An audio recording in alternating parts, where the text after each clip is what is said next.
जीवों के ऊपर कृपा करने के लिए साक्षात ब्रह्म यानी भगवान ही, और उसमें निमित्त मात्र बक्सर ही है। क्योंकि हमारा बक्सर नहीं होता तो गंगा धरती पर नहीं आती, क्योंकि बावन भगवान के चरणों से निकली हुई गंगा है। इसलिए आज भी हमारे बावन भगवान के सामने से गंगा गुजरती है, तो उसमें भी निमित्त मात्र हमारा बक्सर ही है। इसलिए बक्सर बड़ी श्रेष्ठ है। इसलिए बक्सरवासी या पूरे भारतवासी आज भी गंगा का अपने आप में अर्चन पूजन करते हैं, उनकी कृपा प्राप्त करने के। निकट नयन बहनी रे की करब जाप तप जोग ध्याने जन्म कृतार्थ एक ही स्नाने। बोलो गंगा मैया की।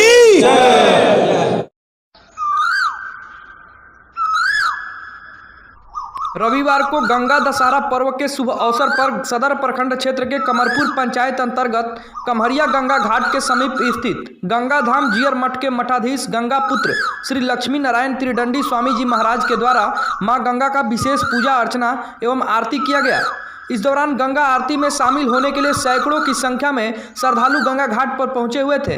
वहीं सबसे पहले गंगा पुत्र त्रिदंडी स्वामी जी महाराज के द्वारा जियर मठ के अंदर लक्ष्मी नारायण एवं भगवान श्री कृष्ण का विधिवत पूजन अर्चना किया गया। इस दौरान द्वारिकाधीश भगवान श्री कृष्ण की सुंदर प्रतिमा को नौका विहार कराया गया, जहां उपस्थित भक्त भगवान के इस स्वरूप को देख मन ही मन धन्य हो रहे थे। इस दौरान श्रद्धालुओं के द्वारा जय जयकार बोले जा रहे थे। इसके बाद संध्या 6 बजे गंगा आरती शुरू किया गया, जहां पुरुष, महिला एवं बच्चों में काफ़ी उत्साह देखने को मिला।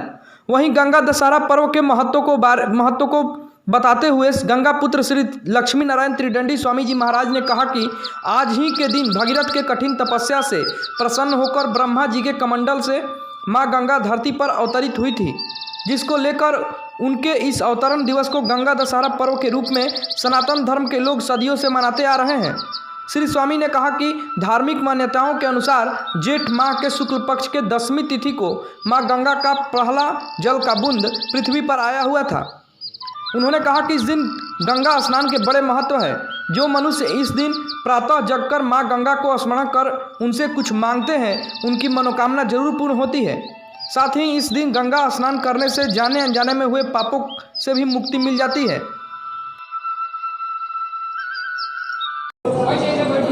आज के ही दिन गंगा मैया अपने आप इस धरती पर प्रकट हुई थी, क्योंकि भागीरथ जी महाराज पहले तो स्वयं यानी सगर से भी गंगा नहीं आई, असमंजस से भी नहीं आई, दिलीप से भी नहीं आई। तब दिलीप के पुत्र भागीरथ ने अपने आप पे दिव्य तप किया और तब प्रसन्न किए, लेकिन माता ने मना कर दिया, तू चाहम न भूयम जास्ते, तुम चाहते हो कि धरती पर जाऊँ लेकिन मैं नहीं जाऊँगी। क्यों? क्योंकि एक साधारण जल अपने आप में उरियानी का गिरता है तो छेद हो जाता है। मैया ने कहा कि मैं उतनी वेग से जब चलूँगी तो इस धरती को छेदन करके पाताल लोक में चले जाऊँगी, तो कौन हमारा भार वहन करेगा। उन्होंने कहा इसकी चिंता आप मत करें। तब शिव जी महाराज की तपस्या के शिव प्रसन्न हो गए, तो कहा कि गंगा को आने दो। तब जा करके भागीरथ जी महाराज की कृपा से गंगा मैया वहाँ से चली हैं। ब्रह्मद्रवित विख्याते प्रापम में हरिजानवी, और वह आकर के शिव की जटा में समाये। तब शिव जी महाराज ने थोड़ा थोड़ा करके जल छोड़ा, क्योंकि एक बार छोड़ दे तो सारी धरती बह जाती, इसलिए उनके वेग को शांत किया अपनी जटाओं में रखकर, ठीक ना। इसके बाद उन्होंने दे दिया संख्य संकट बनी करते जाओ, और एक बाल बस खसकाया। सोचिए यानी कितनी विशाल अपने आप में जटा होगी शिव जी महाराज की, जिसमें पूरी गंगा, अभी थोड़ी गंगा बढ़ रही है तो लोग बाढ़ बाढ़ चिल्लाने लगे। जब पूरी जटा खोल दे शिव जी महाराज तो क्या स्थिति होगी। तो अपनी जटा में खोल और एक बाल अपने आप में खसकाए, तब गंगा जो ही धरती पर आई।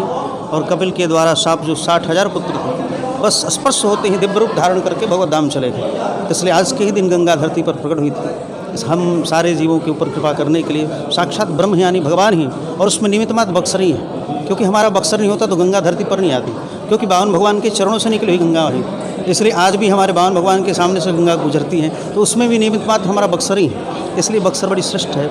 इसलिए बक्सरवासी या पूरे भारतवासी आज भी गंगा का अपने आप में अर्चन पूजन करते हैं, उनकी कृपा प्राप्त करने के लिए। गंगा स्नान करने से सभी पापों का नाश। जी, स्नान की बात छोड़िए, आप 1000 किलोमीटर दूर ही क्यों न हो, लेकिन वहाँ से भी अपने आप पे गंगा का स्मरण कर लें तो हमारा उतना ही फल प्राप्त कर जाते हैं। और जो प्रतिदिन गंगा सेवन कर रहा है, गीता गंगोतकम पित्वा पुनर्जन्म, उसका अगला जन्म नहीं होगा, जो उस गीता गंगा का अपने आप में से है। और हमारा जो चरणामृत लेते ही ठाकुर जी का, ये भगवान का चरणामृत, और गंगा भी भगवान की चरणामृत, ठीक ना। चरणामृत हमारा आपको विष्णु लोकम से गच्छति, वो विष्णु को प्राप्त कराने वाली। तो इसलिए ऐसी पतित पावनी तरणतारिणी गंगा मैया हमारा मनुष्यों के ऊपर, जीवों के ऊपर कृपा करने के लिए ही साक्षात ब्रह्म ही धरती पर गंगा के रूप में प्रकट हुए। निकट नयन बहनी रे की करब जाप तप जोग ध्याने आ जन्म कृतार्थ एक ही स्नाने। बोलो गंगा मैया की बस। बहुत आनंद आया गंगा दशहरा में गंगा दशहरा में यहाँ की व्यवस्था देखकर महाराज जी का दर्शन करने के बहुत आनंद का मैंने महसूस किया है। क्या महत्व है? गंगा दशहरा के दिन भगवती गंगा का अवतरण इस धराधाम पर हुआ था और आज ही के दिन से भगवती गंगा इस पृथ्वी पर धरातल पर बह रही है, अविरल बह रही है। जब तक ये सनातन धर्म की मान्यता है कि जब तक ये धराधाम रहेगा तब तक भगवती गंगा इस धरा पर अविरल बहती रहेंगी। इसमें आज के दिन के विशेष महत्व ये है कि आज के दिन ही भगवती गंगा का अवतरण हुआ था। गंगा दशहरा के नाम से इस पर्व को मनाया जाता है कि भगवती गंगा आज ही के दिन इस धराधाम पर आई थी। पाप भी धुल जाता है आज के दिन। हाँ, गंगा के स्मरण करने से पाप नष्ट हो जाते हैं और स्नान करने से और पान करने से तो सारा पाप निष्फल वो हो जाता है, निष्कंटक हो जाता है व्यक्ति। भगवती के गंगा के स्मरण करने मात्र से पाप नष्ट हो जाते हैं। इसलिए जो भी व्यक्ति भगवती गंगा का स्मरण करके और गंगा जल पीता है वो इस पृथ्वी के पाप से मुक्त हो जाता है। जी, आपका परिचय? मेरा नाम कौशलेश कुमार ओझा हुआ। ऐसे झुन्ना जी के नाम से लोग मेरे को जानते हैं। बक्सर जिला में ब्रह्मपुर थाना के अंतर्गत देवकुली गांव मेरा है।